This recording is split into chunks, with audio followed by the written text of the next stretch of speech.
Hello student, आज हम class 12th का फिजिक्स का जो सिलेबस है उसके बारे में डिस्कस करेंगे। सबसे पहले जो अपना फिजिक्स का पार्ट है दो भागों में बांटा गया है, जिससे अपन जनरली बोलते हैं फिजिक्स फर्स्ट और फिजिक्स सेकंड। तो फिजिक्स फर्स्ट की बात करूँ मैं तो सबसे पहले मुझे इंट्रोडक्ट होना पड़ेगा विद्युत से, जिसको अपन बोलते हैं इलेक्ट्रिसिटी। और दूसरा वर्ड है अपने पास चुंबकत्व, जिसको बोलेंगे अपन मैग्नेटिज्म। ये दोनों आपस में इंटर रिलेटेड है, मतलब एक दूसरे से संबंधित है। कुल मिला के यदि मैं एक फिजिक्स का नाम देना चाहूँ तो उसको दे सकता हूँ इलेक्ट्रो मैग्नेटिज्म। इसको बोलेंगे अपन विद्युत चुंबकत्व।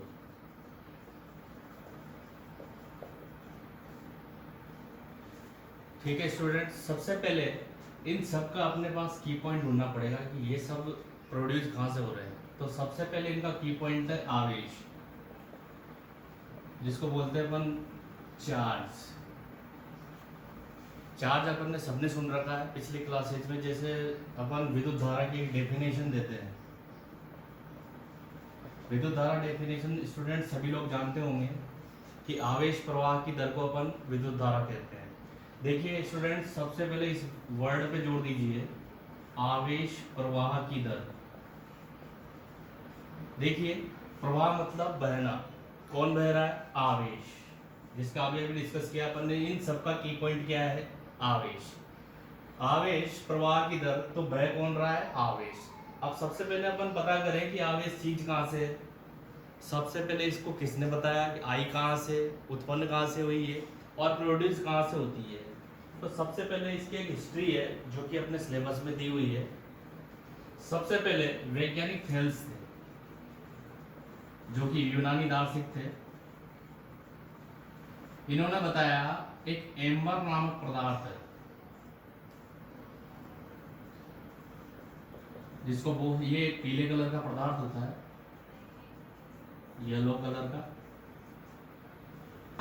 तो इन्होंने इसके बारे में डिस्कस किया कि ये बोलते हैं कि अगर इसको किसी चीज से मैं घर्षित करूं, घर्षित बोले तो अपन बोल सकते हैं उसको रगड़ना, किसी चीज से रगड़ू तो इस वाले धातु में कोई ऐसा गुण आ जाता है कि आसपास की जो छोटे छोटे कण होते हैं, कागज के टुकड़े, जिनको अपन सूक्ष्म कण बोल सकते हैं, जो कि वातावरण में उपस्थित रहते हैं अपने, उनको इस पदार्थ में आकर्षित करने की क्षमता आ जाती है। ये बताया अपन ने किसको? सबसे पहले किसने बताया अपन को? थेल्स ने। तो थेल्स ने सबसे पहले अपन को ये गुण बताया कि घर्षण के द्वारा किसी भी चीज में आकर्षण का गुण उत्पन्न होता है, और सबसे पहली चीज उसने बताई थी अपन को एम्बर। उसके बाद वैज्ञानिक थेल्स के बाद आया है डॉक्टर गिलबर्ट।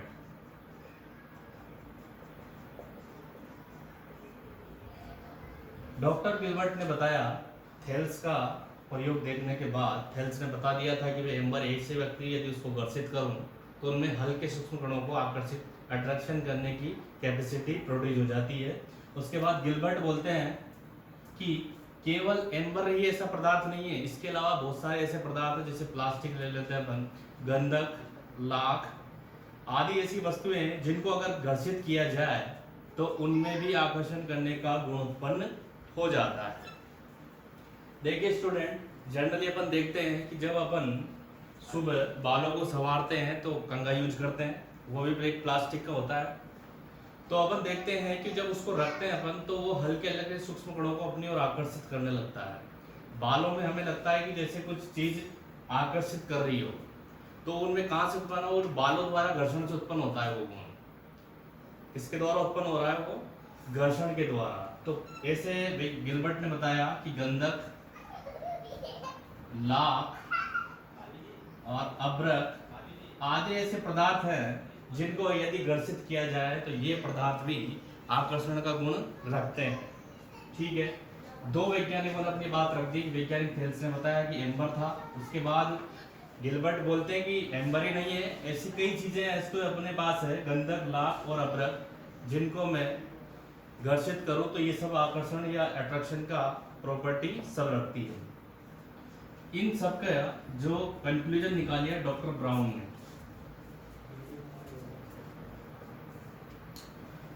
डॉक्टर ब्राउन ने इन दोनों प्रयोगों को एक्सपेरिमेंट को देख के एक निष्कर्ष निकाला कि वह ऊर्जा,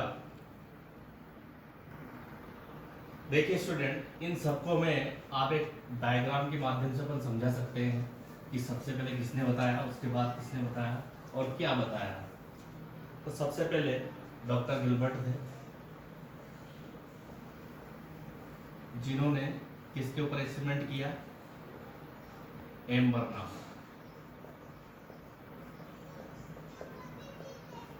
जो कि आकर्षण का गुण रखता था। उसके बाद आया डॉक्टर ब्राउन,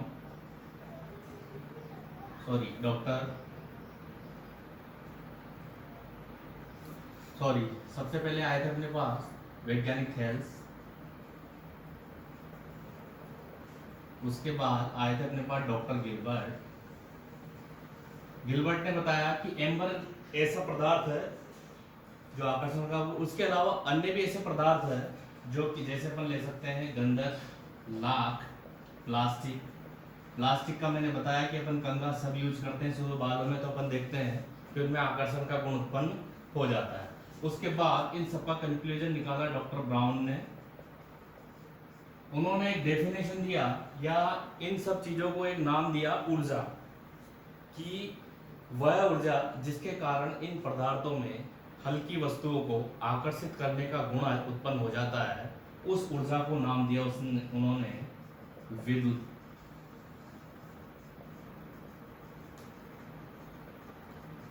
जिसको अपन इलेक्ट्रिसिटी बोलते हैं। और जिन पदार्थों में ये गुण उत्पन्न होता है, आकर्षित करने का गुण उत्पन्न होता है, उन्हें बोल देते हैं अपन विद्युतमय पदार्थ।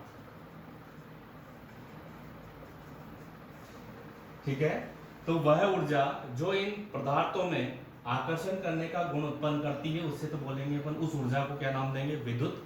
और जिन वस्तुओं में ये गुण उत्पन्न हो रहा है उसको बोलेंगे अपन विद्युतमय पदार्थ। ठीक है, तो कुल मिला के यहाँ डेफिनेशन निकल जाती है कि आवेश या विद्युत होता क्या है। तो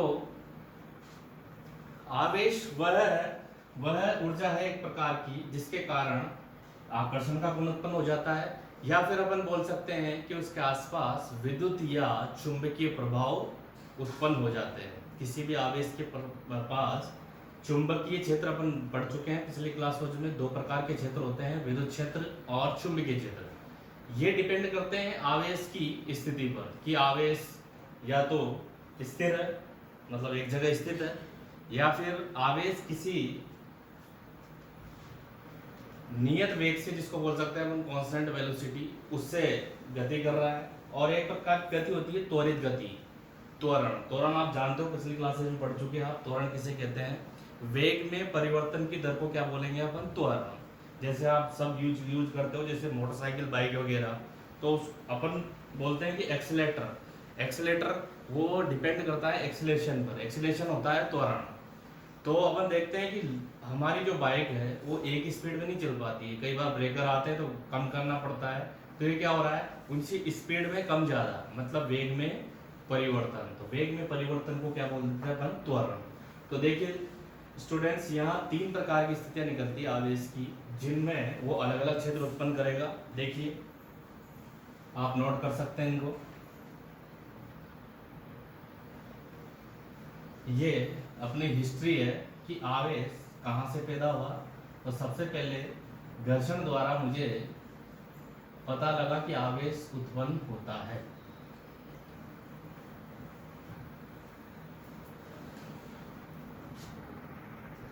ठीक है, तो एक विधि पता लगी है जिससे अपन आवेश उत्पन्न कर रहे हैं, वो कौन सी विधि है, घर्षण विधि। मैं आपको डिस्कस कर रहा था कि आवेश की कौन कौन सी स्थितियां हैं जहां अनेक प्रकार के, या अपन बोल सकते हैं कौन कौन से प्रकार के क्षेत्र उत्पन्न होते हैं, तो उसके बारे में डिस्कस करेंगे अपन। जो भी स्टूडेंट्स क्लास ले रहे हैं वो सब इनका जो भी मैं पढ़ा रहा हूँ सबका स्क्रीनशॉट लेते रहिए।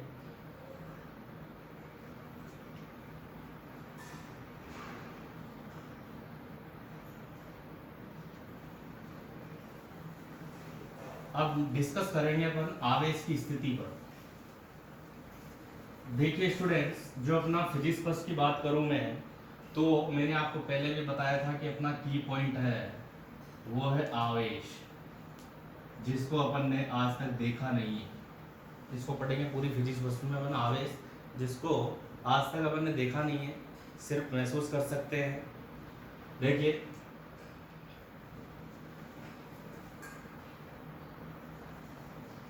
सबसे पहले तो एक नाम दिया था अपन ने, जिसको बोल सकते हैं विद्युत चुंबकत्व, और इसको इंग्लिश में बोलेंगे अपन इलेक्ट्रोमैग्नेटिज्म।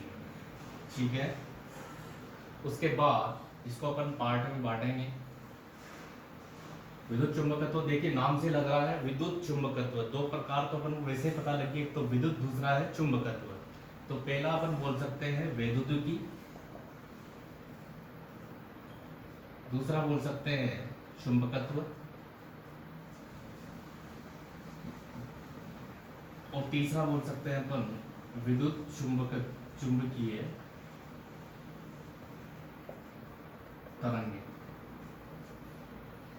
इसको बोलते हैं इलेक्ट्रोस्टैटिक,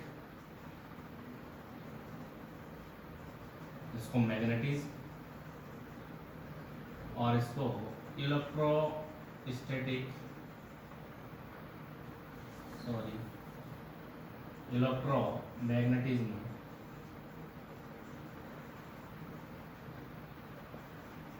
इलेक्ट्रोमैग्नेटिक वेव। देखिए इस वाले वर्ड से अपने पास तीन प्रकार की स्थिति है, ये सब डिपेंड कर रही है आवेश की स्थिति पर। देखिए आवेश की स्थिति पर कैसे डिपेंड करेगी, आप जानते हो आवेश, और पिछले क्लासेज में अपन ने जो विद्युत धारा है, इलेक्ट्रिक करंट, उसकी डेफिनेशन पढ़ी हुई है कि आवेश प्रवाह की दर को हम विद्युत धारा कहते हैं। देखिए जो आवेश है, अभी तक अपन को पता नहीं है कि आवेश होता क्या है। देखिए अपन ने पिछले क्लासेज में पढ़ा हुआ है कि दो प्रकार के पदार्थ होते हैं, एक तो चालक बोल सकता हूं जिसे, और एक अचालक या कुचालक। अपन सिंपल डेफिनेशन दे देते हैं कि चालक वह पदार्थ जिनमें या वे धातुएं जिनमें विद्युत धारा उत्पन्न होती है उसे चालक बोल देते हैं, और जिनमें विद्युत धारा उत्पन्न नहीं होती है उनमें बोल देते हैं अपन अचालक। तो देखिए क्या कारण है कि इसमें करंट का फ्लो हो जाता है और इसमें क्यों नहीं हो पाता है। तो देखिए चालकों में जो करंट का बेसिकली कारण है वो है कि जितने भी चालक हैं उनमें फ्री इलेक्ट्रॉन, जिसको बोल सकते हैं अपन मुक्त इलेक्ट्रॉन की संख्या पाई जाती है, और अचालक पदार्थों में क्या होता है, उनमें मुक्त इलेक्ट्रॉनों की संख्या नहीं पाई जाती है। देखिए आप नाभिक जानते हो, नाभिक के अंदर दो प्रकार के कण होते हैं, तो न्यूट्रॉन और एक प्रोटॉन। आप सब जानते हो न्यूट्रॉन क्या होता है, आवेश रहित होता है कण, और ये उदासीन, विद्युत उदासीन इसको बोल सकते हैं अपन। और प्रोटॉन पर होता है पॉजिटिव चार्ज, प्रोटॉन पर होता है पॉजिटिव चार्ज, और जिसकी बाह्यतम कक्षाएं हैं उनमें उपस्थित रहते हैं फ्री इलेक्ट्रॉन।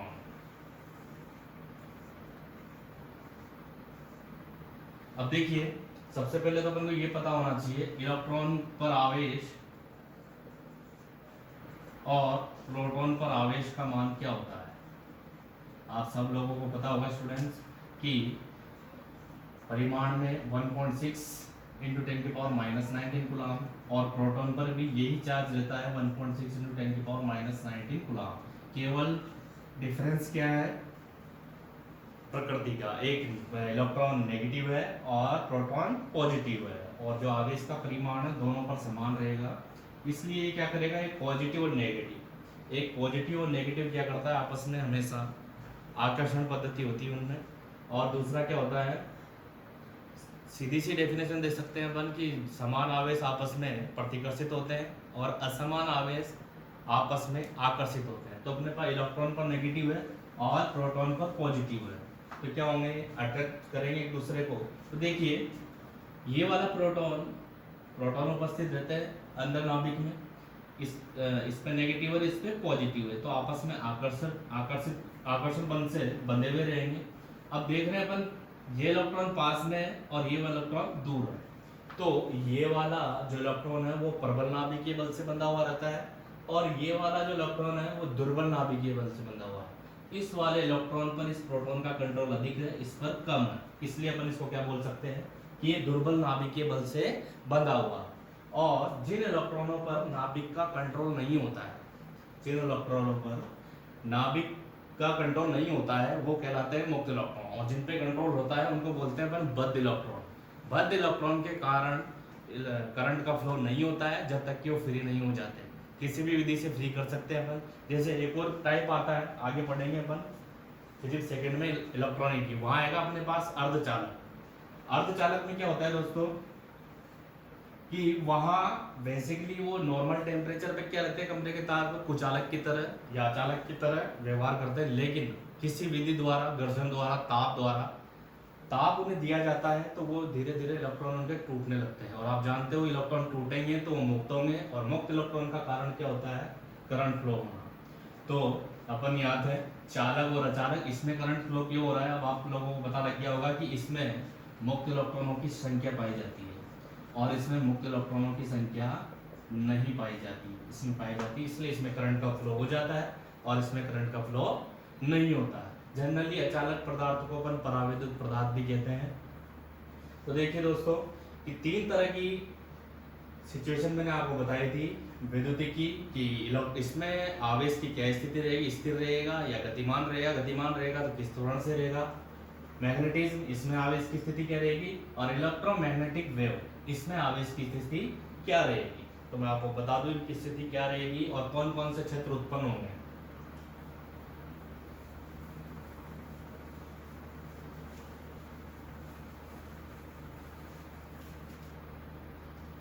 देखिए बेसिकली आप देख लिए चार्ज, इसको बोलते हैं अपन इंग्लिश में चार्ज, लेकिन इसको रिप्रेजेंट करते हैं अपन क्यू से।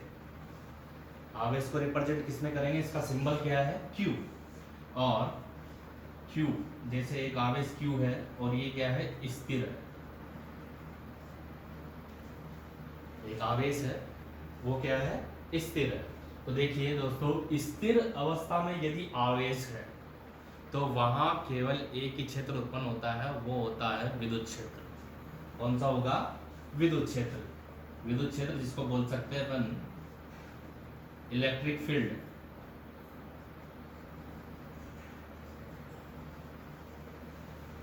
देखिए इलेक्ट्रिक फील्ड कब, जब आवेश स्थिर है। दूसरा केस देखते हैं, जब आवेश Q किसी नियत वेग v से, जब आवेश Q किसी नियत वेग v से यदि गतिमान हो तो उस समय कौन कौन से क्षेत्र उत्पन्न होंगे।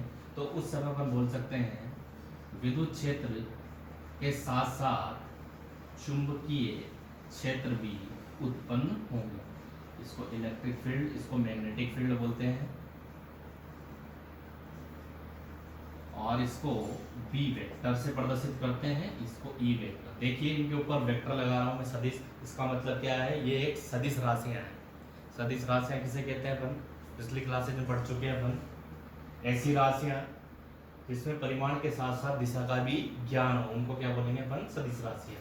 इनके ऊपर वेक्टर लग रहा है तो अपन बोल सकते हैं कि दोनों कौन सी राशि है, सदिश राशि। ठीक है, डायरेक्शन अगर की बात करें तो आप जानते हो कि जो आपने पढ़ा है एक धन चुंबक के द्वारा जो चुंबकीय क्षेत्र रेखाएं निकलती है, क्या कहाँ से, नॉर्थ पोल से निकलती है और साउथ पोल को अगर आती है। ये बाहर की ओर डायरेक्शन बता रहा हूँ मैं, उत्तरी ध्रुव से दक्षिण ध्रुव की ओर। जबकि चुंबक के अंदर मैं बात करूं तो जब ये दक्षिण से प्रवेश करेगी तो कहाँ से निकलेगी, नॉर्थ से। तो चुंबक के बाहर तो जो डायरेक्शन रहेगी वो एन से एस की ओर रहेगी, और चुंबक के अंदर जो डायरेक्शन रहेगी वो एस से एन की ओर। एक चीज और नोट करना है यहाँ पे कि दंड चुंबक के अंदर चुंबकीय क्षेत्र का मान एक समान रहता है। दंड चुंबक के अंदर चुंबकीय क्षेत्र का मान एक समान रहता है। क्यों रहता है, क्योंकि वहाँ जो चुंबकीय क्षेत्र रेखाएं होती है वो समांतर क्रम में होती है। और आप जानते हो समांतर क्रम में यदि कोई रेखाएं बन मिलती है तो वहाँ क्या हो जाता है, एक समान। समांतर क्रम में विद्युत क्षेत्र रेखाएं मिलती है, वहाँ भी एक समान विद्युत क्षेत्र होगा। समांतर क्रम में यदि चुंबकीय क्षेत्र रेखाएं मिलती है तो वहाँ भी एक समान चुंबकीय क्षेत्र होगा। देखिए तीसरी कंडीशन थी अपने पास विद्युत चुंबकीय तरंग। अपन ने एक में डिस्कस किया था कि आवेश स्थिर था, दूसरे में डिस्कस किया कि आवेश किसी नियत वेग, इसमें वेग चेंज नहीं हो रहा, जैसे 40 किलोमीटर प्रति आवर या फिर 50 किलोमीटर, वो जो स्पीड है वो कांस्टेंट रहेगी, उसमें परिवर्तन नहीं होगा। उस स्थिति में क्या उत्पन्न होंगे? विद्युत क्षेत्र और चुंबकीय क्षेत्र। तीसरी स्थिति ये है कि यदि आवेश q किसी त्वरण से त्वरित हो, त्वरण को अपन एक्सीलरेशन बोलते हैं और उससे ऐसे रिप्रेजेंट करते हैं। तो यदि किसी त्वरण ए से त्वरित हो तो वहां क्या उत्पन्न होती है? विद्युत चुंबकीय तरंगें। देखिए विद्युत चुंबकीय तरंगें कैसे उत्पन्न होती है? विद्युत चुंबकीय तरंगें उत्पन्न होने से इन, हालांकि जो रेखाएं रहती है वो कौन सी रहती है? विद्युत क्षेत्र रेखाएं और चुंबकीय क्षेत्र, इन दोनों के द्वारा कौन सी तरंग उत्पन्न होती है? विद्युत चुंबकीय तरंगें। और याद रखना, इनकी विद्युत चुंबकीय तरंगों की संचरण की दिशा और विद्युत क्षेत्र रेखाओं की दिशा और चुंबकीय क्षेत्र रेखाओं की संख्या, ये तीनों एक दूसरे के लंबवत रहते हैं, तीनों एक दूसरे के परपेंडिकुलर रहते हैं। तो तीन स्थितियां मैंने आपको बताई कि यदि आवेश स्थिर रहे तो वहां कौन सा क्षेत्र उत्पन्न होगा? ए वेक्टर। यदि आवेश गतिशील हो तो कौन सा क्षेत्र उत्पन्न होगा? विद्युत क्षेत्र के साथ साथ चुंबकीय क्षेत्र भी। और यदि आवेश किसी त्वरण ए से त्वरित हो तो वहां विकिरण उत्पन्न होती है, जिन्हें बोल सकते हैं अपन विद्युत चुंबकीय तरंगें। ठीक है स्टूडेंट्स, तो ये अपन ने तीनों सिचुएशन की बात कर ली और आप इसका स्क्रीनशॉट ले लीजिए। 3 पार्ट में बांट दिया अपन ने। ठीक है स्टूडेंट्स, आगे हम डिस्कस करेंगे कि जो विद्युत चुंबकीय वर्ड है, इसको मैंने एक वर्ड नाम दे दिया अपने फिजिक्स फर्स्ट को। अब इसके कौन कौन से पार्ट है वो अपन देखेंगे अभी।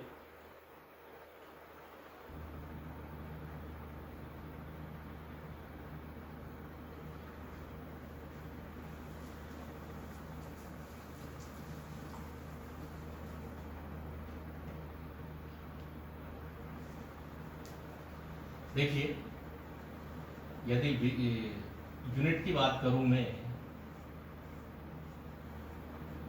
तो यूनिट फर्स्ट अपनी स्थिर वैद्युतिकी। स्थिर वैद्युतिकी के अपन 2 चैप्टर पढ़ेंगे।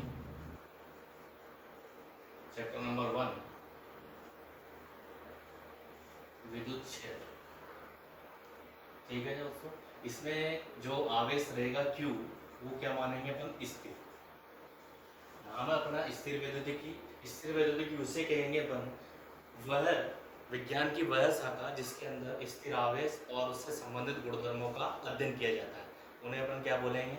स्थिर वैद्युतिकी। और इसके अंतर्गत 2 चैप्टर पढ़ेंगे अपन, एक विद्युत क्षेत्र इलेक्ट्रिक फील्ड और चैप्टर नंबर 2 इसमें पढ़ेंगे विद्युत विभव।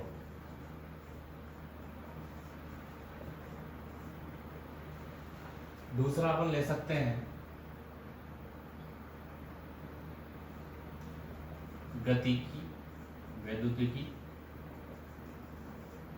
इसमें भी अपने पास चैप्टर नंबर 1 है विद्युत धारा।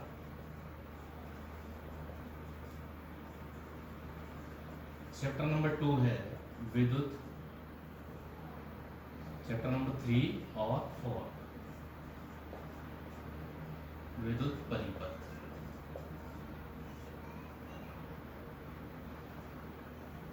विद्युत धारा और विद्युत परिपथ नोट कीजिएगा।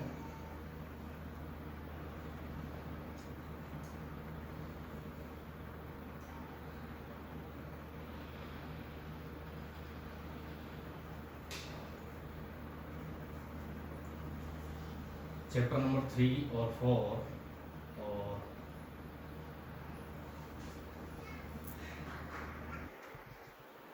देखिए स्टूडेंट, चैप्टर नंबर 1 इलेक्ट्रिक क्षेत्र इलेक्ट्रिक फील्ड विद्युत क्षेत्र। चैप्टर नंबर 2 वहाँ मिस हो गया था अपन से, वो है गाउस का नियम और उसके अनुप्रयोग। 7 अनुप्रयोग है जिसको 1 बाय 1 पढ़ेंगे अपन जब सिलेबस स्टार्ट होगा।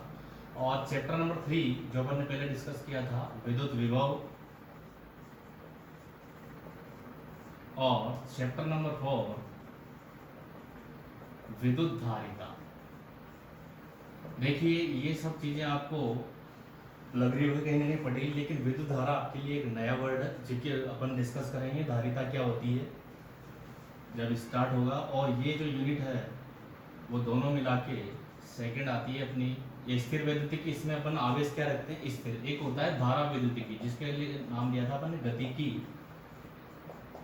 वैद्युतिकी। इसमें होगा चैप्टर नंबर 5 विद्युत धारा, और चैप्टर नंबर 6 विद्युत परिपथ।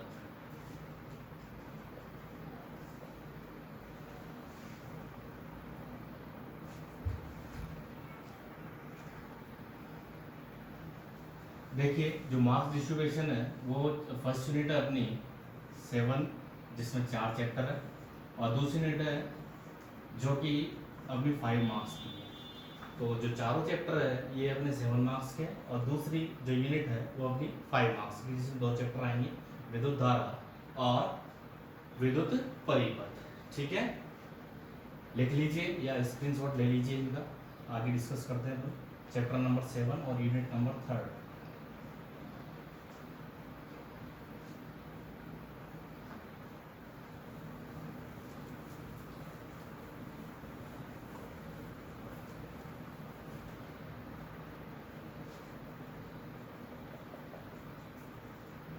यूनिट नंबर 3 है विद्युत धारा के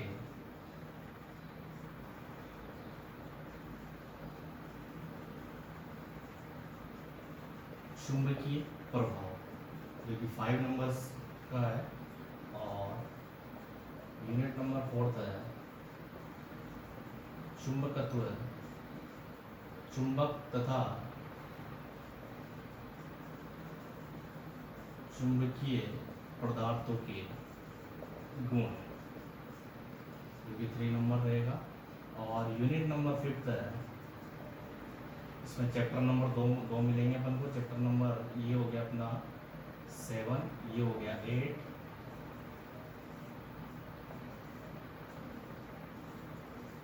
और चैप्टर नंबर 9 होगा अपना इलेक्ट्रोमैग्नेटिक इंडक्शन, जिसको बोल सकते हैं अपन विद्युत चुंबकीय प्रेरण। और चैप्टर नंबर 10 रहेगा अपना एसी, जो जनरली यूज करते हैं अपन घरों में, प्रत्यावर्ती धारा। प्रत्यावर्ती धारा नोट कीजिए ना।